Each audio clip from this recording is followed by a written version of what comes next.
மேட்டுப்பாளையத்தில் கொத்துவா பள்ளிவாசல் முன்பு வாக்கு சேகரித்துக் கொண்டிருந்த அதிமுகவினர் அப்பொழுது அங்கு வந்த ஆர் ராசாவுக்கு நோட்டீஸ் கொடுத்து வாக்கு கேட்டனர். கை கொடுத்து வாழ்த்து சொன்ன திமுக வேட்பாளர் ஆர் ராசா. கோவை மாவட்டம் மேட்டுப்பாளையத்தில் உதகை சாலையில் உள்ள கொத்துவா பள்ளிவாசலில் இன்று ரமலான் பண்டிகையை ஒட்டி சிறப்பு தொழுகை நடைபெற்றது. இதில் தொழுகை முடித்து வெளியே வந்த இஸ்லாமியர்களிடம் அதிமுக சார்பில் போட்டியிடும் வேட்பாளர் லோகேஷ் தமிழ்ச்செல்வனுக்கு வாக்கு சேகரிப்பில் ஈடுபட்டு வந்தனர்.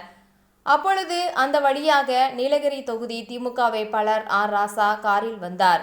அங்கு கூடியிருந்த அதிமுக தொண்டர்கள் போடுங்கம்மா ஓட்டு இரட்டை இலையை பார்த்து என கோஷம் இட்டனர். இதனை கண்ட ஆர் ராசா வாகனத்தை நிறுத்தி அதிமுக நிர்வாகிகளுக்கும் தொண்டர்களுக்கும் கை கொடுத்து வாழ்த்து தெரிவித்தார். மேலும் அதிமுக நிர்வாகிகள் அவருக்கு இரட்டை இலை சின்னத்திற்கு வாக்கு அளிக்க அவரிடம் வாக்கு கேட்டு நோட்டீஸ் வழங்கினர். அதனை வாங்கிக் கொண்டு கை கொடுத்துவிட்டு அங்கிருந்து கிளம்பினார்.